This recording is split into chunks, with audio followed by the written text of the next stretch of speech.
Hi friends, this is Nikhil. అయితే TSSPDCL JLM 2019 రిక్రూట్మెంట్లో మిగిలిపోయిన వేకెన్సీస్ని fill up చేయాలంటూ రీసెంట్లీ న్యూస్ పేపర్ ఆర్టికల్స్ కొన్ని కోర్టు డైరెక్షన్స్ ఇచ్చినట్టుగా మనకి తెలిసింది. సో దానికి సంబంధించిన కోర్టు ఆర్డర్ కూడా ఇప్పుడు నా దగ్గర ఉన్నది. దాన్ని మొత్తం డీటెయిల్స్ చదివాను. నాకు డైలీ చాలామంది స్టూడెంట్స్ కూడా మెసేజెస్ అని కాల్ చేస్తున్నారు, సార్ దాంట్లో ఏమున్నది, ఏం జరగబోతుంది, ఈ నోటిఫికేషన్ సంబంధించి ఏంది అప్డేటు అని అడుగుతున్నారు. అండ్ ఈ ఆర్డర్ మొత్తం చదివినాను. ఇది కంప్లీట్గా ఎగ్జాక్ట్గా 100 పేజెస్ ఆర్డర్. ఈ 100 పేజెస్ ఆర్డర్ని మొత్తం చదవడం జరిగింది. ఎందుకు ఇది 100 పేజెస్ అని అంటే, యాక్చువల్గా ఒక స్టూడెంట్ కాదు, చాలామంది స్టూడెంట్స్ చాలా కేసులు వేయడం జరిగింది ఆ నోటిఫికేషన్ పైన. 2019 నోటిఫికేషన్ మీద ఒక్కొక్కరికి ఒక్కొక్క రకమైనటువంటి ప్రాబ్లం ఉన్నది. సో అన్నీ కూడా ఒకటే నోటిఫికేషన్, ఒకటే సబ్జెక్ట్, దాదాపు దగ్గర ఒకటే సబ్జెక్ట్ సంబంధించింది కాబట్టి ఆ అన్ని కేసెస్ని కూడా క్లబ్ చేస్తూ ఒక సింగిల్ కేసు కింద ట్రీట్ చేసి, చూడండి ఇవన్నీ కేసులు అన్నమాట, రెడ్ పిటిషన్స్, వీటన్నిటిని క్లబ్ చేస్తూ ఒక కామన్ ఆర్డర్ ఇష్యూ చేయడం జరిగిందనమాట. అందుకే ఇది 100 పేజీల ఆర్డర్ అనమాట. ఈ 100 పేజీలు కూడా each and every page, each and every line నేను చదివి దాంట్లో మనకు పనికొచ్చేటువంటి మెయిన్ పాయింట్స్ ఏందనేవి చూద్దాం మనము. అండ్ ఏముంది ఈ ఆర్డర్లో, ఈ ఆర్డర్ ఏం చెప్తా ఉంది, ఇది అందరికీ వర్తిస్తుంది, ఈ ఆర్డరు అందరికీ బెనిఫిషియరియా, మీరు అందరు ప్రిపేర్ కావాలా, లేకపోతే ఇంకేమైనా ఉందా, అండ్ దీని ఇంపాక్ట్ ఫ్యూచర్లో ఎలా ఉండబోతుంది అని డిస్కస్ చేద్దాం. వెదర్ ఈ ఆర్డర్ ఇంప్లిమెంట్ అవుతుందా, నెక్స్ట్ ప్రాసెస్ ఏ విధంగా ఉంటుంది ఏంటనేది చూద్దాము. సో ఒకసారి ఇక్కడ ఉన్న చూడండి, in this batch of writ petitions the petitioners are the candidates who participated in the selection process and are aspiring to be selected to the post of junior lineman in Telangana State TSSPDCL pursuant to the recruitment notification 1 of 2019. So 2019 అంటే ఇక్కడ ఉన్నటువంటి petitioners ఎవరయ్యా అంటే ఈ JLM exam కోసం ఆశిస్తున్నటువంటి అభ్యర్థులు అని చెప్పి చెప్తున్నారు అనమాట. ఓకే, ఈ అభ్యర్థులు ఏం చేస్తున్నారు ఇప్పుడు?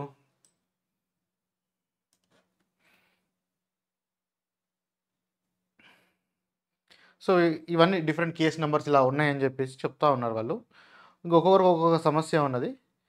దీనిలో కొన్ని మెయిన్ ఇష్యూస్ నేను హైలైట్ చేసినాను, హైలైట్ చేసినవి చూద్దాం. సో ఇక్కడ one of the main issue ఏంటిదని అంటే, ఇక్కడ చదవండి, హైలైట్ చేశాను కదా.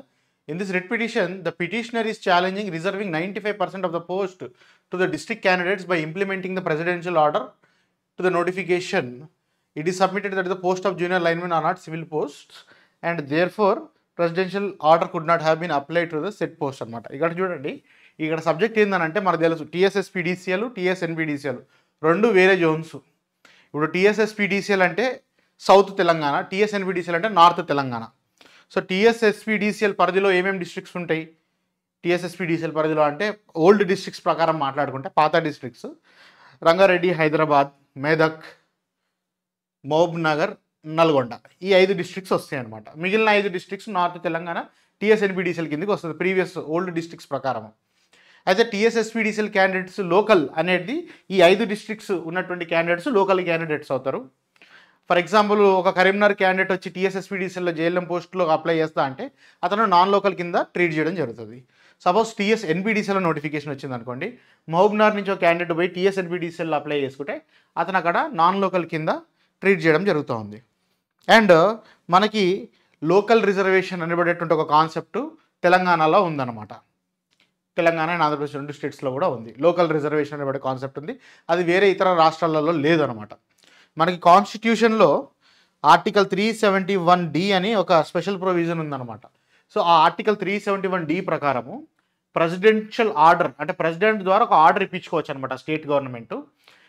So that the government jobs ఏవైతే ఉంటాయో ఆ పర్టిక్యులర్ స్టేట్లో వాటికి లోకల్ ఏరియా డెఫినేషన్ డిఫైన్ చేస్తూ local area residence in the state అని ఇలా మన ప్లేస్ ఆఫ్ రెసిడెన్స్ని బట్టి రిజర్వేషన్ ఇప్పించుకోవడానికి ఒక అవకాశం ఉందన్నమాట. అది వేరే స్టేట్స్లో లేదు. మరి వేరే స్టేట్స్లో ఏం చేస్తారని అంటే, వేరే స్టేట్స్ వాళ్ళు రాకుండా ఉండడానికి వాళ్ళు ఏం చేస్తారంటే లాంగ్వేజ్ బ్యారియర్ పెడతారనమాట. అంటే ఫర్ ఎగ్జాంపుల్ తమిళనాడులో నువ్వు గవర్నమెంట్ జాబ్ ఎగ్జామ్కి అపియర్ అవుతున్నావు అనుకోండి, వాడు ఏం చెప్తాడు, నీ మెయిన్ టెస్ట్తో పాటు లాంగ్వేజ్ టెస్ట్ కంపల్సరీ పెడతాడనమాట. తమిళ్ లాంగ్వేజ్ టెస్ట్ పెడతాడు. సో బయట వచ్చి తమిళ్ లాంగ్వేజ్ టెస్ట్ అయితే కొట్టలేడు కదా. సో ఆ విధంగా క్యాండిడేట్స్ని ఫిల్టర్ చేస్తారనమాట. సో అదే ఏపీ తెలంగాణలో అయితే అలాంటిది లేదనమాట. మనకు సపరేట్గా వీ కెన్ డైరెక్ట్గా బయట స్టేట్ వాళ్ళు నువ్వు ఇక్కడ కాదు బయటికి వెళ్ళిపో అని చెప్పేసి పంపించేయచ్చు అనమాట. ఈ లోకల్ రిజర్వేషన్ అనే కాన్సెప్ట్ ద్వారా ఏంటంటే తెలంగాణ మన జాబులు మన వాళ్ళకి దొరకాలి అనేటువంటి ఒక కాన్సెప్ట్ మీద ఈ ఆర్టికల్ 371D దాని కింద ప్రెసిడెన్షియల్ ఆర్డర్ అనేటివి మనకు వచ్చిందనమాట. సో మనకి ప్రీవియస్గా ఉన్నటువంటి ప్రెసిడెన్షియల్ ఆర్డర్ 1975లో వచ్చిందనమాట. ఈ 1975 ప్రెసిడెన్షియల్ ఆర్డర్ ప్రకారము మనకి రిజర్వేషన్ ఏ విధంగా ఉంటుందంటే లోకల్ క్యాండిడేట్స్కి 80% రిజర్వేషన్ ఉంటుంది. Non local are open reservation, I can say open reservation, open కోటాలో 20% ఉంటుంది అనమాట. అంటే సపోజ్ ఒక 100 పోస్టులు ఉన్నాయనుకోండి ఏదైనా ఒక గవర్నమెంట్ జాబ్కి, 100 పోస్టులలో 20 పోస్టులు ఓపెన్ పోస్టులు అనమాట. ఈ 20 పోస్టులు ఏంటంటే pure based on merit based అనమాట. 20 పోస్టులు మెరిట్ బేస్డ్ పోస్టులు అనమాట. అంటే మెరిట్ వచ్చిన వాళ్ళకి ఆ పోస్ట్ ఇవ్వచ్చు అనమాట. వాడు లోకల్ క్యాండిడేట్ కావచ్చు, నాన్ లోకల్ క్యాండిడేట్ కావచ్చు, ఎవరికైనా. ఈ 20 పోస్టులు అయిపోయిన తర్వాత మిగిలిన 80 పోస్టులు ఏవైతే ఉంటాయో 100 పోస్టులలో ఈ 80% ఆర్ 80 పోస్టులు ఏవైతే ఉంటాయో ఇవి లోకల్ క్యాండిడేట్స్కి సంబంధించినవి అనమాట. దీనిలో నాన్ లోకల్ వాళ్ళని రానివారు, లోకల్ క్యాండిడేట్స్తో మాత్రమే ఫిలప్ చేస్తారు. అండ్ దీంట్లో కూడా ఆ క్యాస్ట్ బేస్డ్ రిజర్వేషన్స్ ఇవన్నీ ఉంటాయి అన్నమాట. అది ప్రీవియస్గా ఉన్నటువంటి ప్రెసిడెన్షియల్ ఆర్డర్. తర్వాత తెలంగాణ స్టేట్ వచ్చిన తర్వాత 2018లో కొత్త ప్రెసిడెన్షియల్ ఆర్డర్ వచ్చిందనమాట. దీన్నే ఏ జీవో ద్వారా ఇంప్లిమెంట్ చేశారంటే GOMS 124 అని అంటారనమాట. ఈ GOMS 124 అనబడేటువంటి ఒక జీవో వచ్చింది. ఈ జీవో బేస్డ్ మీద కొత్త ప్రెసిడెన్షియల్ ఆర్డర్ రావడం జరిగింది. ఈ కొత్త ప్రెసిడెన్షియల్ ఆర్డర్ ప్రకారము ఈ రిజర్వేషన్ రేషియో అనేది 95% చేశారనమాట. అంటే 5% ఓపెన్ పోస్టులు అండ్ 95% లోకల్ పోస్టులు అనమాట. 95% పోస్టులు లోకల్ పోస్టులు అనమాట. అంటే 100 పోస్టులలో 5 పోస్టులు మాత్రమే ఓపెన్ కేటగిరీ, 95% లోకల్ కేటగిరీ పోస్టులు అనమాట. అయితే ఇక్కడ మెయిన్ కంటెన్షన్ ఏంటిదని అంటే ఈ కేసులు అన్నింటిలో కూడా కామన్గా కనిపిస్తూ ఉంటుంది ఏంటంటే ఈ 95% 5% విభజన చేయటం అనేది JLM పోస్టులకి వర్తించదు అని అంటున్నాడు. అంటే సింపుల్ చెప్పాలంటే దీంట్లో కొంతమంది నార్త్ తెలంగాణ క్యాండిడేట్స్ కూడా, అంటే ఖమ్మం క్యాండిడేట్స్ కూడా వచ్చేసి ఇది చెల్లదు. ఎందుకంటే ఇప్పుడు ఖమ్మం క్యాండిడేట్ వచ్చి ఇప్పుడు TSSPDCLలో అతను అప్లై చేసుకుంటానంటే అతన్ని ఏ పర్సంటేజ్లోకి తీసుకెళ్తారు? He will be consider under 5%, open quota కింద వస్తుంది. సో అసలు ఈ 95:5 అనేది ఇట్లా పెట్టడం రాంగ్. ఎందుకనంటే ఈ ప్రెసిడెన్షియల్ ఆర్డర్ అనేది JLM పోస్టులకి అప్లికేబుల్ కాదు. అండ్ దీని రిక్రూట్మెంట్ కూడా కంప్లీట్లీ లోకల్ రిజర్వేషన్ కాన్సెప్ట్ లేకుండా purely merit and caste reservation basis మీద చేయాలి, అంటే స్టేట్ లెవెల్లో చేయాలి అనేటువంటి ఒక కాన్సెప్ట్ క్యాండిడేట్స్ ప్రపోజ్ చేస్తున్నారు అనమాట దీంట్లో. సో దాని మీద కోర్టు కూడా ఫేవరబుల్గానే రెస్పాండ్ అయిందనమాట. సో ఏ విధంగా ఏమేమి రెస్పాన్స్ వచ్చింది అనేది చూద్దాం అనమాట. అండ్ ఆల్సో మనకి APSCB సర్వీస్ రెగ్యులేషన్స్ ఉంటాయి అన్నమాట. దాంట్లో రెగ్యులేషన్ 22Bలో ఒక అమెండ్మెంట్ చేయడం జరిగింది. దాంట్లో ఏంటనంటే డిస్కామ్, మనకు మామూలుగా డిస్ట్రిక్ట్స్ ఉంటాయి కదా, లోకల్ డిస్ట్రిక్ట్స్ ఉంటాయి కదా. సో డిస్కామ్ TSNPDCL అంటే నార్త్ డిస్ట్రిక్ట్స్, TSSPDCL అంటే సౌత్ డిస్ట్రిక్ట్స్. సో TSSPDCLకి ఇవి మాత్రమే లోకల్, TSNPDCLకి ఇవి మాత్రమే లోకల్ అని చేసేటువంటి ఒక రెగ్యులేషన్ అనమాట అది APSCB సర్వీస్ రూల్స్లో. సో దాన్ని కూడా ఛాలెంజ్ చేస్తున్నారు. ఎందుకంటే ఆ రెగ్యులేషన్ ద్వారానే కదా TSSPDCL అంటే ఈ పలానా డిస్ట్రిక్ట్స్ మాత్రమే లోకల్ క్యాండిడేట్స్, మిగతా వాళ్ళంతా నాన్ లోకల్ అనే కాన్సెప్ట్ని తీసుకొచ్చారు వాళ్ళు. సో ఆ విధంగా దాని మీద డిఫరెంట్ చాలా వేరే కేసెస్ని రెఫర్ చేస్తూ చాలా డిస్కషన్ జరిగిందనమాట. సో దీంట్లో ఏమంటున్నారంటే the notified post are not civil post and therefore respondents have no authority to implement the presidential order, though the object may be laudable, and it should be accordingly based on merit and social reservation. ఇక్కడ ఏంటంటే ఈ 95% local reservation అనబడేటువంటి concept ఏదైతుంటుందో it is only applicable to civil post under the state. అంటే civil services, civil పోస్టులు ఏవైతే ఉంటాయో, civilian jobs అంటే పోలీస్ కాకుండా సివిలియన్ జాబ్స్ ఏవైతే ఉంటాయో వీటికి మాత్రమే స్టేట్ గవర్నమెంట్ కింద వచ్చేటువంటి పోస్టులకు మాత్రమే ఎలిజిబిలిటీ ఉంటుంది అని కోర్టు చెప్తా ఉందన్నమాట. మరి JLM గవర్నమెంట్ జాబ్ కాదా అంటే, ఎందుకనంటే TS ట్రాన్స్కో కానీ TSSPDCL కానీ NPDCL కానీ TSGENCO కానీ ఇవన్నీ కూడా PSUs, పబ్లిక్ సెక్టర్ కంపెనీ, ప్రభుత్వ రంగ సంస్థలు, ఇవన్నీ కూడా PSUs అని అంటారు. సో PSUస్ని PSUస్లో జాబ్ గవర్నమెంట్ జాబ్కి ఈక్వల్ కాదు. సో దేర్ఫోర్ JLM అనేది ఒక PSUలోని పోస్ట్ కాబట్టి it is not equal to civil post. And ఆ ప్రెసిడెన్షియల్ ఆర్డర్లో క్లియర్గా ఉంటుంది అనమాట, the reservation to be given with respect of direct recruitment in civil post under the state అని అంటారు. సో JLM అనేది సివిల్ పోస్ట్ కాదు కాబట్టి ఇది చెల్లదు అన్నట్టుగా కోర్టు నుంచి వచ్చేటువంటి ఆర్డర్. క్యాండిడేట్స్ కూడా అదే అడిగారు అనమాట. అండ్ ఇంకోటి ఆ రెగ్యులేషన్ 22B ఏదైతే ఉన్నదో అది దాంట్లో కొన్ని అమెండ్మెంట్ చేసినప్పటికీ వాటిని అఫీషియల్ గజెట్లో పబ్లిష్ చేయలేదు. ఇండియన్ ఎలక్ట్రిసిటీ యాక్ట్లో ఉన్నటువంటి రెగ్యులేషన్స్ని ఫాలో చేయకుండా ఆ ఆర్డర్ని పాస్ చేశారు అంటూ డిఫరెంట్ ఆర్గ్యుమెంట్స్ ఇవ్వడం జరిగింది. అంటే ఓవరాల్గా ఏం చెప్తున్నారంటే 95:5 రిజర్వేషన్ని బదులు కొట్టాలి, అందరికీ తెలంగాణ కాదు, every candidate who apply for JLM post must be given equal chance based on their caste as well as there merit and caste అని చెప్పేసి ఇక్కడ మెయిన్ జరుగుతున్నటువంటి చర్చ అనమాట. కానీ ఇక్కడ ఆర్గ్యుమెంట్స్ ఇస్తూ కూడా డిపార్ట్మెంట్ ఏం చెప్పుకొచ్చిందనంటే జేఎల్ఎం అనేది village level post, district level post, చాలా ఇంపార్టెంట్ పోస్టు. సో జేఎల్ఎంగా అపాయింట్ అయినటువంటి క్యాండిడేట్కి లోకల్ కండిషన్స్ మీద అవగాహన ఉండడం చాలా ఇంపార్టెంట్. కాబట్టి ఖచ్చితంగా దీనికి లోకల్గా మనం రిజర్వేషన్ చేసుకోవాల్సినటువంటి అవసరం ఉన్నది. అందుకోసమే మేము ఇంప్లిమెంట్ చేసుకున్నాం. అంటే ఏంటంటే main crux of the arguments of the petitioner is that the post of junior linemen are not civil posts. అవును, therefore presidential order is not applicable to the said post. The respondents 1 to 3 have also filed counter affidavit stating that the said posts are not civil posts. Respondents అంటే department అనమాట. So ఆ previous కేసెస్లో వీళ్ళు counter affidavit file చేస్తూ department కూడా ఒప్పుకుంది అనమాట. Yes, JLM అనేది సివిల్ పోస్ట్ కాదు అని ఒప్పుకుంది. అండ్ ప్రెసిడెన్షియల్ ఆర్డర్ అప్లికేబుల్ కాదు అని కూడా డిపార్ట్మెంట్ ఒప్పుకుంది. బట్ నోటిఫికేషన్ మాత్రం ప్రెసిడెన్షియల్ ఆర్డర్తో పాటు ఇచ్చారు వాళ్ళు. ప్రెసిడెన్షియల్ ఆర్డర్ రెఫరెన్స్ చేస్తూ దానిలో లోకల్ రిజర్వేషన్ అనే కాన్సెప్ట్ పెట్టారు వాళ్ళు. అండ్ కౌంటర్ అఫిడవిట్లో డిపార్ట్మెంట్ వాళ్ళు ఒప్పుకున్నారు, ఎస్ ప్రెసిడెన్షియల్ ఆర్డర్ దీనికి అప్లికేబుల్ కాదు, కానీ they have taken a stand keeping in view the exigency of service and requirements of services of junior linemen in the local area. So junior linemen local reservation తీసుకోవడానికి గల reason ఏంటిదని అంటే అది local level ఉన్నటువంటి post, village level post, division level post. So local అవగాహన ఉన్న వాళ్ళ candidates మాత్రం కావాలి, అందుకని మేము అట్లా తీసుకున్నామని చెప్పేసి అన్నారు. So the issues to be decide in this batch of writ petition by the court అంటే కోర్టు ఆర్డర్ చెప్తుంది అనమాట. ఇక్కడ మనం డిసైడ్ చేయవలసినటువంటి అంశాలు ఏంటిది అంటే వెదర్ ప్రెసిడెన్షియల్ ఆర్డర్ అనేది జేఎల్ఎంకి అప్లికేబులా కాదా, whether the spirit of presidential order can be applied in the guise of amended regulation.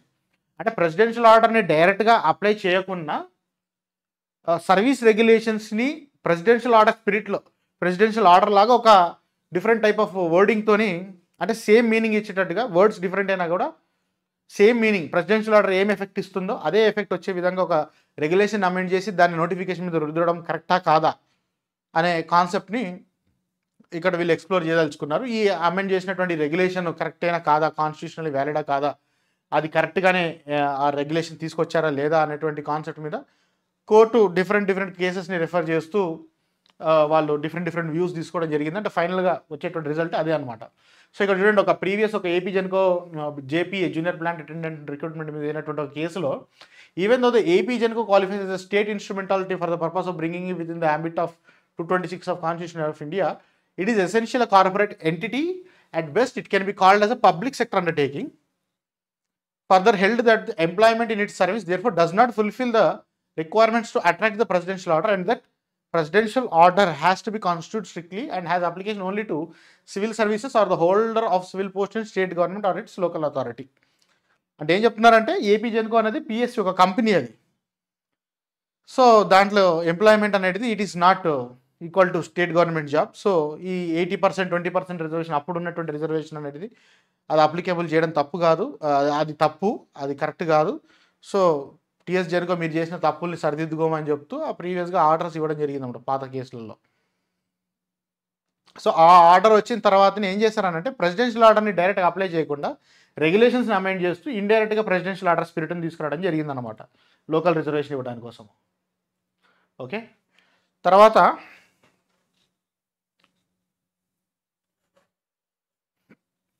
Next by no stretch of imagination can AP Genco, a government company as defined under section 617 of Companies Act, be considered as the state or a local authority for the purpose of presidential order.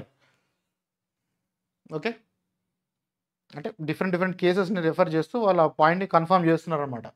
అంటే JLM అని కాదు, ఈ మన డిస్కామ్స్లో కానీ మన power సెక్టర్లో ఉన్న post ఏది కూడా గవర్నమెంట్ జాబ్కి ఈక్వల్ కాదు అని చెప్తూ, అండ్ ఈ రెగ్యులేషన్స్లో sub engineer post, AE post, ఈ డిఫరెంట్ పోస్టులకు కూడా ఈ లోకల్ రిజర్వేషన్ని వర్తింపజేసేటట్టుగా చేస్తున్నారు వాళ్ళు అంటూ ఇందులో ఇచ్చారనమాట.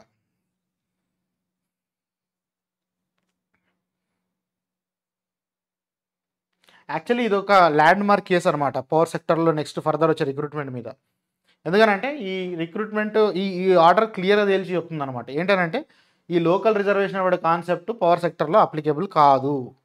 స్టేట్ వైడ్గా ఎవడైనా క్యాండిడేట్ అప్లై చేసుకొని మెరిట్ అండ్ క్యాస్ట్ బేస్ మీద జాబ్ కొట్టచ్చు. అంటే టీఎస్ఎస్పీడీసీఎల్ నోటిఫికేషన్ ఇష్యూ చేసినా కూడా ఒక ఎన్పీడీసీఎల్ రీజన్ ఉన్నటువంటి క్యాండిడేట్ కూడా అప్లై చేసుకొని వితౌట్ ఎనీ లోకల్ 95% 5% అనే కాన్సెప్ట్ లేకుండా దీనిలో జాబ్ కొట్టచ్చు అనే ఒక కాన్సెప్ట్ తీసుకొచ్చింది అనమాట. సో చాలా పెద్ద ఆర్డర్ ఇది. ఈ ఒక్కొక్క పాయింట్ చెప్పిందే చెప్తూ ఉంటారు, దాంట్లో డిఫరెంట్ యాంగిల్స్లో అనాలిసిస్ చేస్తూ ఉంటారు. ఒకటే పాయింట్ని అనాలిసిస్ చేసి హెన్స్ ప్రూవ్డ్ అని అంటూ ఉంటారు డిఫరెంట్ మెథడ్స్లో. సో ఇక ఇంకొక కేసుని రెఫరెన్స్గా తీసుకున్నాను అనమాట. దీంట్లో కూడా ఏంటంటే TTD, Tirumala Tirupati Devasthanam, being a juristic entity and being distinct from state or local authority, the post in TTD are not civil post under local authority. Therefore, presidential order cannot be extended to the employees of TTD under Article 371. అంటే TTD కూడా ఒక state government job కాదు, TTD job కూడా. So టీటీడీలో కూడా మనకి ఇది implement చేయకూడదు అని ఒక ప్రీవియస్ కేసుని కొటేషన్ చేస్తూ ఉన్నారనమాట దీంట్లో, ఈ ఆర్డర్ కాపీలో. ఇంకా ఎస్ అయితే as regard to query from the bench, as regard to the appointment already made pursuant to notification 1/2019, the learned counsel for respondent submitted though 2,500 vacancies were advertised under the said notification. All the vacancies could not be filled up for the want of eligible candidates, and in the respect of eligible candidates, appointments have been already made. So ఇక్కడ ఏం చెప్తున్నారంటే 2019లో వచ్చినటువంటి notification ఏది ఉందో, ఇనీషియల్గా 2,500 vacancies notification ఇచ్చినప్పటికీ మొత్తం పోస్టులు ఫిలప్ కాలేదని డిపార్ట్మెంట్ చెప్తా ఉంది. ఎందుకంటే ఎలిజిబుల్ క్యాండిడేట్స్ మాకు దొరకలేదు కాబట్టి దొరికినంత వరకు ఫిలప్ చేసినాము, అండ్ వాళ్ళకి అపాయింట్మెంట్ ఆర్డర్స్ కూడా ఇచ్చేసినాము. ఎలిజిబుల్ క్యాండిడేట్స్ జాయిన్ అయిపోయినారు, మిగిలిన పోస్టులు వేకెంట్గా ఉన్నాయి అని చెప్పేసి అన్నారనమాట. మళ్ళా అప్పుడు 2019 నోటిఫికేషన్లో మిగిలిపోయిన పోస్టులు వాటిని క్యారీ ఫార్వర్డ్ చేస్తూ 2023 లేదా మొన్న జరిగిన నోటిఫికేషన్లో యాడప్ చేస్తున్నారన్నట్టుగా కూడా డిపార్ట్మెంట్ చెప్పింది అనమాట కోర్టులో. అయితే ఆ టైంలో కోర్టు ఏం చెప్పిందంటే, the court had directed the respondents to reserve the number of posts equivalent to the number of petitioners in this writ petitions for the purpose of appointments of the petitioner herein in case they succeed in the writ petitions. అంటే ఏంటంటే, ఈ case వేసిన petitioners ఎవరైతే ఉన్నారో, ఇప్పుడు అన్ని కేసులు చెప్పినా కదా, అన్ని కేసు నెంబర్లో ఉన్నటువంటి పిటిషనర్స్ ఎవరైతే ఉన్నారో వాళ్ళు ఎంతమంది ఉన్నారో అన్ని పోస్టులు మీరు మిగిలిపోయిన పోస్టులలో రిజర్వ్ చేసి పెట్టాలి. 2023 నోటిఫికేషన్ క్యారీ ఫార్వర్డ్ చేశారు కదా, వాటిని హోల్డ్ చేసి పెట్టాలి అనే నెంబర్ ఆఫ్ పోస్టులు. ఇన్ కేసు ఈ కేసు కనుక కంప్లీట్గా వాళ్ళు సక్సీడ్ అయితే ఫైనల్ ఆర్డర్ వచ్చేంత వరకు వాళ్ళకి కన్సిడర్ చేయడానికి కోసం అని పోస్టులు ఆపి పెట్టమని చెప్పేసి కోర్టు ఆర్డర్ అప్పుడు ఇంతవరకు ఇంటరిమ్ డైరెక్షన్స్ ఇచ్చిందనమాట. It is also submitted that though the petitioners are challenging the application of presidential order and amendments of regulations subsequently making the reservation, he submitted that the petitioners are not seeking to setting aside the appointments already made, but are only seeking the consideration of their cases for the appointment of junior linemen without reference to the local area and the leftover vacancies అనమాట. అయితే ఇక్కడ ఉన్నటువంటి petitioners ఎవరైతే ఉన్నారో already వాళ్ళు ఏం చెప్తున్నారు, అసలు ఈ నోటిఫికేషన్లో ఏదైతే ఈ లోకల్ రిజర్వేషన్ అనే కాన్సెప్ట్ ఉందో అది రాంగ్ అని చెప్తున్నారు. బట్ అపాయింట్మెంట్స్ ఆల్రెడీ ఆ లోకల్ కాన్సెప్ట్ మీదనే వచ్చేసినాయి ఆల్రెడీ. అయితే మిగిలిపోయిన వేకెన్సీస్లో మాకు మాత్రమే అవకాశం కల్పించండి, అందరిది ఏం క్యాన్సిల్ చేయాల్సిన అవసరం లేదు అని చెప్పేసి పిటిషనర్స్ చెప్తున్నారని చెప్పి అని అంటున్నది. సేమ్ థింగ్ కోర్టు కూడా యాక్సెప్ట్ చేసింది అనమాట. So we are not hence already made and successful candidate not made parties to writ petition. The court is not inclined to set aside the appointments of all the persons appointed pursuant to the notification 2019. So 2019 notification ద్వారా already appointment ఈ జాబ్లో ఉన్న క్యాండిడేట్స్ని ఇప్పుడు ఏం disturb చేయట్లేదు అని court చెప్పింది. ఆ క్యాండిడేట్స్ కూడా అదే అడిగారు, ఆల్రెడీ జాయిన్ అయ్యే గురించి వదిలిపెట్టేయండి, మేము వాళ్ళ గురించి ఏం డిస్టర్బ్ చేయమని అడగటం లేదు, కేవలం మా కేసు మాత్రమే కన్సిడర్ చేసి లోకల్ రిజర్వేషన్ కాన్సెప్ట్ తీసేసి మాకు ఎలిజిబిలిటీ మా మెరిట్ ప్రకారం మాకు జాబులు ఇప్పియండి అంటూ వాళ్ళు కోర్టుకు ప్రేయర్ ఇవ్వడం జరిగిందనమాట. సో కోర్టు కూడా అదే చెప్తుందనమాట. సో ఆల్రెడీ 2019 రిక్రూట్మెంట్ ద్వారా ఆల్రెడీ డిపార్ట్మెంట్లో పనిచేస్తున్న వాళ్ళు ఇప్పుడు టెన్షన్ పడాల్సిన అవసరం లేదు, మీ జాబ్లు ఏం పోవు, కొత్త వాళ్ళకి అవకాశం, ఎవరైతే కేసులు వేసారో వాళ్ళకి మాత్రమే అవకాశం అనమాట. సో ఇక్కడ ఫస్ట్ పాయింట్ నేను క్లియర్ చేసింది ఏంటంటే, ఈ కేసు వేసిన పిటిషనర్స్ మాత్రమే ఇప్పుడు నెక్స్ట్ ఒకవేళ పోల్ క్లైంబింగ్ టెస్ట్ పిలవాలనుకున్న ఫర్దర్ అపాయింట్మెంట్స్ ఇవ్వాలనుకున్నా జరుగుతుంది. ఓపెన్ మార్కెట్లో ఉన్న క్యాండిడేట్స్ అందరూ కాదు. సో అందరు ఏంటంటే ఇంకా పోల్ క్లైంబింగ్ టెస్ట్కి ప్రిపేర్ అవుదాం, ఆ విధంగా ప్లానింగ్ చేస్తూ ఉన్నారు, మాకు కూడా అపాయింట్మెంట్ వస్తుందేమో, 4th లిస్ట్ 5th లిస్ట్ వస్తుందేమో అని చెప్పేసి. సో ఇక్కడ క్లియర్గా ఏం కనిపిస్తూ ఉందనంటే, ఈ కేసు వేసిన పిటిషనర్స్కి మాత్రమే, వాళ్ళ గురించి మాత్రమే ఆర్డర్, అందరి గురించి కాదు ఈ order. Understood? So that is the important point to be noted. ఈ కోర్ట్ ఆర్డర్ అనేది ఈ కేసు వేసిన వాళ్ళకి మాత్రమే, ఓపెన్ మార్కెట్లో ఉన్న క్యాండిడేట్స్ అందరికీ కాదు, అందరికీ ఏమీ రాదనమాట. మీకు రావాలంటే మళ్ళీ మీరు ఫ్రెష్ కోర్టు కేసు వేసి దాంట్లో అడగాలన్నమాట, ఓపెన్ మార్కెట్లో ఉన్న వాళ్ళందరికీ ఇవ్వాలని చెప్పేసి. Okay, within the 1 month of date of receipt of this copy and if they are succeed, అదే అనమాట. ఏంటంటే ఈ ఈ పిటిషనర్స్ ఎవరైతే ఉన్నారో వీళ్ళందరికీ కూడా మళ్ళీ పోల్ టెస్ట్ కండక్ట్ చేసి వాళ్ళకి ఒకవేళ ఎలిజిబిలిటీ ఉంటే వాళ్ళకి అపాయింట్మెంట్స్ ఆర్డర్ ఇచ్చేయాలి. ఇదంతా కూడా 1 month లోపల అయిపోవాలంటూ కోర్టు ఆర్డర్ ఇవ్వడం జరిగిందనమాట. సో ఇందులో డిఫరెంట్ కేసెస్ ఉన్నాయన్నమాట. డిఫరెంట్ కేసెస్ ఉన్నాయన్నమాట. సో ఒక్కొక్క కేసు మళ్ళీ డిఫరెంట్ కేసెస్లో ఒక్కొక్క కేసులో ఒక్కొక్క రకమైనటువంటి సమస్యలు, వాటిలో ఏమేమి కోర్టు ఆర్డర్ ఇచ్చిందని కూడా ఇచ్చారన్నమాట, కేస్ వైజ్ డిస్కషన్. సో ఈ కేసులో ఏంటంటే ఒక క్యాండిడేట్ జోగులాంబ గద్వాల్ డిస్ట్రిక్ట్ అంటే అతను local, first class to third class అక్కడ చదువుకున్నాడు, కానీ అతని దగ్గర స్టడీ సర్టిఫికేట్ లేవు. పోల్ క్లైంబింగ్ టెస్ట్కి పిలిచారు ఆయనని, పిలిచినప్పుడు సబ్మిట్ చేయలేదు కాబట్టి అతనికి పోల్ క్లైంబింగ్ టెస్ట్ పెట్టలేదట. అప్పుడు అతను కోర్టుకి వెళ్ళాడు అనమాట. కోర్టుకి వెళ్తే కోర్టు ఇంటర్మ్ డైరెక్షన్ ఇచ్చిందనమాట, ఫస్ట్ ఇతనికి పోల్ టెస్ట్ అయితే పెట్టండి, తర్వాత చూసుకుందాం మిగతా విషయాలు. అంటే అతను పోల్ టెస్ట్ కండక్ట్ చేస్తారు వాళ్ళు, అతను పోల్ కూడా బాగానే సక్సెస్ఫుల్ ఎక్కుతాడనమాట. సో ఇప్పుడు కేసు క్లియర్ అవుతుంది కాబట్టి ఫైనల్ ఆర్డర్ ఏమిస్తుందంటే, already held that presidential order will not apply to the present batches of cases and respondents cannot apply the rule of broker reservation to the post of junior lineman and directed to consider the certificates produced by the petitioner 1, 2, 3 and after verification if the petitioner found to be eligible shall be considered for JLM post అనమాట. అంటే 1 to 3 అతను అప్పుడు submit చేయలేదు and non local candidate కింద వస్తాడని చెప్పి అతను పక్కన పడేశారు కాబట్టి ఇప్పుడు ఆ సర్టిఫికేట్స్ చూస్తూ అతనికి మళ్ళీ ఎలిజిబిలిటీ ఉంటే పోస్ట్ ఇవ్వమని చెప్తా ఉన్నారనమాట.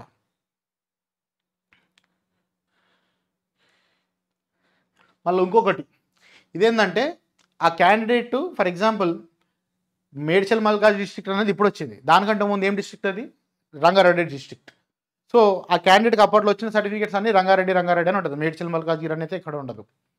సో ఆన్లైన్లో అప్లికేషన్ ఫిల్అప్ చేసేటప్పుడు నువ్వు ఏ డిస్ట్రిక్ట్ అంటే అతను రంగారెడ్డి అని ఎంటర్ చేసిండు, బట్ ఒరిజినల్గా ఇప్పుడు ప్రజెంట్ పొజిషన్ ఏంటిది, అతను మేడ్చల్ మల్కాజ్గిరి కిందకి వస్తాడు, సర్టిఫికేట్లు ఉంది ఎంటర్ చేసిండు. నేను అప్పుడు ఆల్రెడీ ఆన్లైన్ అప్లికేషన్ జరిగేటప్పుడు నేను ఎప్పుడు అవేర్నెస్ చేసి చెప్తూనే ఉన్నా, మీ సర్టిఫికేట్ మీద ఉన్న డిస్ట్రిక్ట్ కాదు, ప్రజెంట్ ఏ డిస్ట్రిక్ట్ ఉంది చూసి అదే ఎంటర్ చేయండి.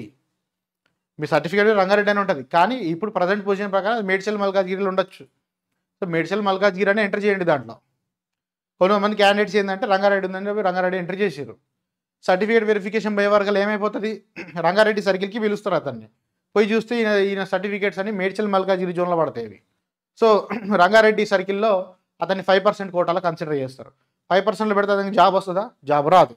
మళ్ళీ కోర్టుకు పోయిండు, కోర్టుకు పోతే కోర్టు మళ్ళీ ఇంటర్మ్ డైరెక్షన్స్ ఇస్తూ పోల్ టెస్ట్ పెట్టించింది. ఇప్పుడు ఫైనల్ ఆర్డర్ ఏంటంటే, లోకల్ రిజర్వేషన్ కాన్సెప్ట్ ఏం లేదు, మిగిలిపోయిన పోస్టులలో ఇతనికి వేకెన్సీ ఉంటే ఎక్కడ వేకెన్సీ ఉంటే అక్కడ ఇచ్చేసేయండి, క్యాస్ట్ రిజర్వేషన్ క్యాస్ట్ వైజ్ పోస్టులు చూసి క్యాస్ట్లో ఇతని క్యాస్ట్లో ఏమైనా లోకల్ పోస్టులు ఏమైనా పోస్టులు అవైలబుల్ ఉంటే ఇచ్చేసేయండి అన్నట్టుగా ఆర్డర్ ఇచ్చిందనమాట. సో డిఫరెంట్ కేసెస్ అనమాట. ఒకటేమో ఈ 95% 5% అప్లై కాదు అన్నట్టుగా. సో ఒక్కొక్క కేసులో ఒక్కొక్క రకమైన పెక్యులారిటీ అనమాట. ఇవన్నీ కూడా సేమ్ కేసెస్ అనమాట.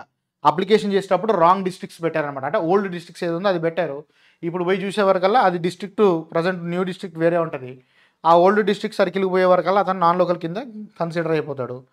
సో 5% కింద పోతుంది ఆయన కోట, 5%లో జాబ్ రాదు, సో మళ్ళీ కోర్టుకు పోతాడు. ఇదంతా వాళ్ళందరికీ కూడా లోకల్ నాన్ లోకల్ అని ఏం లేదు, మిగిలిపోయిన పోస్టులలో వీళ్ళకి మెరిట్ అండ్ క్యాస్ట్ రిజర్వేషన్లో ఏడ వేకెన్సీ ఉంటే ఆడ వేకెన్సీస్లో ఫిలప్ చేసేయండి అన్నట్టుగా కోర్టు ఆర్డర్ ఇవ్వడం జరిగిందనమాట. మళ్ళీ ఇది ఇక్కడ చూడండి, ఇక్కడ ఏంటంటే ఈ క్యాండిడేట్ సర్టిఫికేట్స్ సబ్మిట్ చేయలేదన్నమాట పోల్ టెస్ట్కి పోయినప్పుడు, సో అతన్ని బయటికి పంపించారు సర్టిఫికేట్స్ చేయలేదని చెప్పేసి. అతను ఏం చెప్తాడనంటే, అందులో అప్పుడు COVID-19 అయింది, ఆ టైంలో సర్టిఫికేట్ దొరకలేదు అది ఇది అని చెప్పేసి కోర్టుకి పెడితే, మళ్ళీ కోర్టు ఇప్పుడు ఏమంటుందంటే, ఎస్ ఆ టైంలో సుప్రీంకోర్టు కూడా కొన్ని గైడ్లైన్స్ ఇచ్చింది కాబట్టి ఇప్పుడు అతను సర్టిఫికేట్స్ తీసుకోండి, అతను సర్టిఫికేట్స్ చూసి ఓకే ఉందంటే పోల్ టెస్ట్ పెట్టి జాబ్ ఇచ్చేయండి అని చెప్పేసి ఇచ్చిందనమాట. He could not submit latest original bona fide certificate, residence certificate, and the petitioner not permitted to participate in the pole climbing test. ఆ సర్టిఫికేట్ వెరిఫికేషన్లో వాళ్ళు సర్టిఫికేట్స్ ఇవ్వలేదని చెప్పేసి వాళ్ళని పంపించారట. సో వీళ్ళు ఏంటంటే ఇది COVID-19 పీరియడ్ కాబట్టి కన్సిడర్ చేస్తూ మళ్ళీ వాళ్ళకి ఇప్పుడు ఒకసారి చూడండి అన్నట్టుగా ఇచ్చింది కోర్టు ఆ కేసులో డైరెక్షన్స్ అనమాట. మళ్ళీ ఈ కేసు ఇక్కడ 2 కేసులు అనమాట. దీంట్లో ఏంటంటే ITI ఏపీ, దీంట్లో ఏంటంటే కొంతమంది క్యాండిడేట్స్ని పోల్ క్లైంబింగ్ టెస్ట్ ఎక్కలేదు, ఎందుకంటే వాళ్ళ ITI అనేది ఏపీలో చేసి వచ్చారనమాట.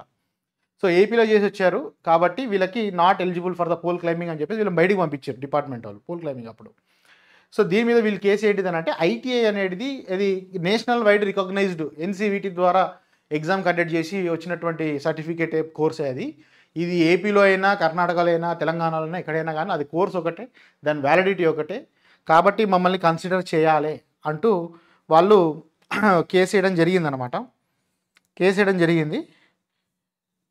ఇక్కడ చూడండి, event he has qualified in the examination, he was also called for verification of original certificate, but he was not considered on the ground that he studied ITI in the state of Andhra Pradesh. So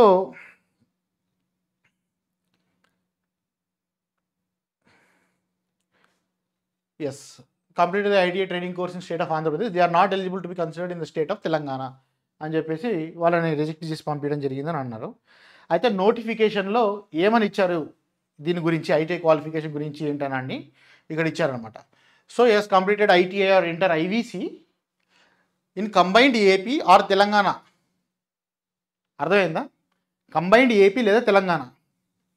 అయితే ఇక్కడ ఈ case వేసిన candidates ఇద్దరు ఎలా ఉన్నారంటే చూడండి, petitioner number 1 has obtained certificate in August 2015, petition number 2 has obtained the certificate in 2019.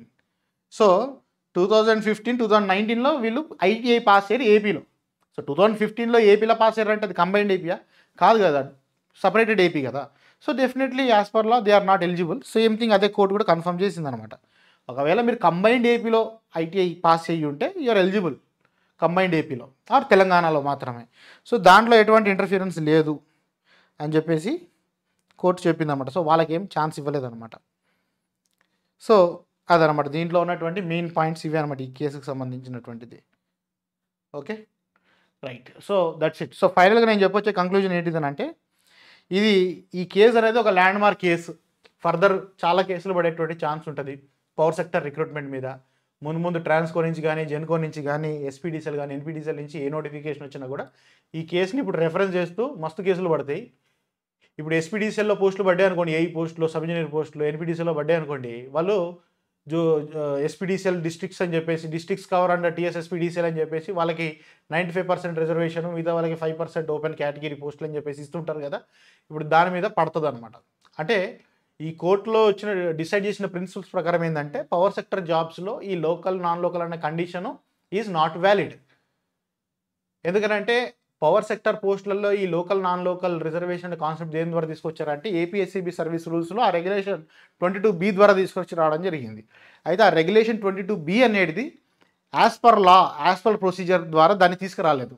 It is not having the force of statutory law or statutory force, or it is also not in line with the principle of articles of the Constitution of India. Article 16(2) వీటికి అవి విరుద్ధంగా ఉన్నాయి అంటూ court decide చేయడం జరిగిందనమాట. And GOMS 124 presidential order అనేది it is applicable only to the civil post. And power sector utilities or PSUs, they are not considered as state for the purpose of presidential order అని previous multiple కేసెస్లో వేరే స్టేట్స్లలో కూడా decide అవ్వడం జరిగింది, multiple judicial డిసిజన్స్లో కూడా. So ఇదొక major land mark case అని చెప్పొచ్చు ఫర్దర్ ఎనీ పవర్ సెక్టర్ నోటిఫికేషన్లో కూడా. ఇప్పుడు ఈ పర్టిక్యులర్ ఆర్డర్ ఎఫెక్ట్ ఏ విధంగా ఉండబోతుంది? ఈ ఆర్డర్ ప్రకారము, ఈ ఆర్డర్లో ఎవరైతే కేసు వేశారో, పిటిషనర్స్ ఎవరైతే ఉన్నారో ఆ క్యాండిడేట్స్కి మాత్రమే రిలీఫ్ దొరుకుతుంది. ఇక్కడ వాళ్ళకి మాత్రమే లోకల్ నాన్ లోకల్ అని డిఫరెన్షియేషన్ లేకుండా వాళ్ళ merit and social reservation, caste reservation basis మీద పోల్ టెస్ట్ కానీ జాబులు ఇవ్వాలని చెప్పి కోర్టు ఆర్డర్ చేయడం జరిగింది. సో దీని నుంచి ఒక పబ్లిక్గా ఒక 4th లిస్టు 5th లిస్టు అయితే రాదు. ఈ TSSPDCL 2019లో మిగిలిపోయినటువంటి పోస్టులలో మళ్ళీ 4th లిస్ట్ 5th లిస్ట్ తీస్తారట కదా సార్ అంటే, లేదు సార్ ఏం తీయరు. ఓన్లీ ఇక్కడున్న క్యాండిడేట్స్కి మాత్రమే ఇండివిజువల్ కాల్ లెటర్స్ వస్తాయి as per the order. And ఇది వచ్చేసి డివిజన్ బెంచ్ ఆర్డర్ కూడా కాదు, సింగిల్ జడ్జి ఆర్డర్ అనమాట. Okay, justice T. మాధవదేవ్ గారు ఇచ్చినారు ఈ ఆర్డర్ని. అండ్ డిపార్ట్మెంట్ ఇప్పుడే ఇంప్లిమెంట్ చేయాలని రూల్ ఏం కూడా లేదు దీనిలో. వితిన్ 1 monthలో ఇంప్లిమెంట్ చేయమని ఇస్తారు, అట్లే ఇస్తారు. వీళ్ళు డివిజన్ బెంచ్కి పోయేటువంటి ఛాన్స్ కూడా ఉంటుంది. డివిజన్ బెంచ్ అంటే 2 జడ్జిలు ఉంటారు. అంటే హైకోర్టులో ఫస్ట్ సింగిల్ జడ్జి, తర్వాత డివిజన్ బెంచ్ ఉంటుంది. డివిజన్ బెంచ్ ఇచ్చిందంటే ఆర్డర్ కన్ఫామ్. డివిజన్ బెంచ్ మీద కూడా ఏదన్నా అబ్జెక్షన్ ఉందంటే సుప్రీంకోర్టుకు పోతుంది మ్యాటర్. సుప్రీంకోర్టులో ఫైనల్ వెళ్ళిపోద్ది అనమాట. సో ఈ ఆర్డర్ ఇప్పుడే మరి వితిన్ 1 monthలో ఏమైనా అవుట్పుట్ వస్తుందా అంటే నాకు తెలిసైతే ఇప్పుడేం రాదు. డిపార్ట్మెంట్ అయితే ఇంత ఈజీ వదిలిపెట్టుకోదు కదా. ఇప్పుడు మళ్ళీ ఒక 500 మంది కాదు కానీ దీనిలో ఎంతమంది ఉన్నారో 100 మంది ఉంటారేమో. సో అంతమందికి మళ్ళీ పిలిచి పోస్టులు ఇవ్వాలంటే వాళ్ళకి మళ్ళీ హెడ్ఏక్ కాబట్టి వాళ్ళు డివిజన్ బెంచ్కి పోయే అవకాశం ఉంటుంది. డివిజన్ బెంచ్లో కనుక అది లేదు, సింగిల్ జడ్జి ఆర్డర్ కరెక్ట్గా ఇచ్చారు, మీరు అందరిని వాళ్ళందరికీ ఫిలప్ చేయండి అని అన్నారంటే అప్పుడు చెప్పలేము. మళ్ళీ వాళ్ళు సుప్రీంకోర్టు పోతారా డిపార్ట్మెంట్ టీఎస్ఎస్పీటీసీలు? సుప్రీంకోర్టు పోతే మళ్ళీ క్యాండిడేట్స్ కూడా దాని తగ్గట్టుగా మరి సుప్రీంకోర్టు వరకు పోయి పోరాడతారా లేదా అనేది వేచి చూడాలి. సపోజ్ డిపార్ట్మెంట్ ఇంప్లిమెంట్ చేయాలనుకుంటే ఇప్పుడే ఇంప్లిమెంట్ చేయొచ్చు. లేదు అని అనుకుంటే డివిజన్ బెంచ్ తర్వాత ఆర్డర్ ఎలా ఉంటుందో దాన్ని బట్టి వెయిట్ చేయొచ్చు. అక్కడ కూడా కాలేదంటే సుప్రీంకోర్టు వరకు కూడా పోవచ్చు. మరి ప్యారలల్గా ఏంటిది అని అంటే ఇప్పుడు ఈ కేసులో ఉన్నటువంటి పిటిషనర్స్కి నేను ఇచ్చే అడ్వైజ్ ఏంటంటే గవర్నమెంట్ తరఫు నుంచి కూడా కొంచెం ప్రెషర్ పెట్టించుకోవాలి. మీకున్న రిప్రజెంటేటివ్స్ ద్వారా, ఎమ్మెల్యేస్ కానీ, మినిస్టర్స్ ఎవరైతే మీ కాన్స్టిట్యున్సీ కానీ మీకు ఛానల్ ఉందో వాళ్ళ ద్వారా కూడా ఈ ఇష్యూ తీసుకెళ్ళి యూ కెన్ ట్రై టు కొంచెం డిపార్ట్మెంట్ మీద ప్రెషర్ వేసి ఇదే ఆర్డర్ని ఇంప్లిమెంట్ చేసేటట్టు కూడా పొలిటికల్గా ట్రై చేసుకోవాలి ఇప్పుడు ఈ క్యాండిడేట్స్కి. కాకపోతే ఓపెన్ మార్కెట్లో ఉన్నటువంటి క్యాండిడేట్స్కి అయితే మీకు ఏం బెనిఫిట్ ఏం లేదు. అంటే ఆల్రెడీ మీరు ఈ నోటిఫికేషన్ అప్పుడు అప్లై చేసుకొని మీరు జాబ్ రాకుంటే సేమ్ వీళ్ళకున్న ప్రాబ్లం మీకు కూడా ఉండి మీరు కోర్టు కేసు వేయలేదు కానీ నాకు కూడా సేమ్ ప్రాబ్లం ఉంది సార్, నేను రాంగ్ అప్లికేషన్ చేసినానంటే మళ్ళీ ఈ కేసు నెంబర్ని రెఫరెన్స్గా పెడుతూ మీరు ఇంకో కేసు వేసుకోవాలి. మళ్ళీ జ్యుడిషియర్గా పోవాల్సిందే తప్ప అంతకుమించి మీకు ఆప్షన్ లేదు. సో అప్పటి నోటిఫికేషన్ ద్వారానే ఇదే టైప్లో మాకు కూడా ఆర్డర్ కావాలనుకున్న వాళ్ళు మళ్ళీ మీరు ఇండివిజువల్గా కోర్టు కేసులు వేసుకోవాల్సిందే, ఆ విధంగా పోవాల్సిందే. కాకపోతే పవర్ సెక్టర్స్కి మాత్రము రిక్రూట్మెంట్ పాలసీలో it is a major mile stone లాంటి ఒక జడ్జిమెంట్ అనమాట. సో దీని మీద ఇప్పుడు వాళ్ళు నెక్స్ట్ ఏం యాక్షన్ తీసుకుంటారు అంటే వీళ్ళకి అపాయింట్మెంట్స్ ఇవ్వడం కాదు, ఆ ఏపీఎస్సీబీ రెగ్యులేషన్స్ని మళ్ళీ ఏ విధంగా కోర్టులో క్వశ్చనబుల్గా కాకుండా ఉండడానికి వాళ్ళు ఎలాంటి స్టెప్స్ తీసుకుంటారు. సో దీనివల్ల ఏంటంటే ఈ కేసు ఇదంతా సెటిల్మెంట్ అయ్యేంత వరకు ఫర్దర్ రిక్రూట్మెంట్స్ ఏమున్నా కూడా నేను ఆల్రెడీ మొన్న ప్రీవియస్ లైవ్లో పెట్టినప్పుడు నోటిఫికేషన్స్ అవి వస్తాయి ఈ టైం అని చెప్పడం జరిగింది, కొన్ని ఎక్స్పెక్టెడ్ టైమ్స్ ఇవ్వడం జరిగింది. ఈ కేసు తర్వాత సబ్సిక్వెంట్లీ ఏపీఎస్సీబీ రెగ్యులేషన్స్ని ఏ విధంగా వీళ్ళు మాడిఫై చేస్తారనే దాన్ని బట్టి again we have to wait for new updates. Okay, so until then good night, bye.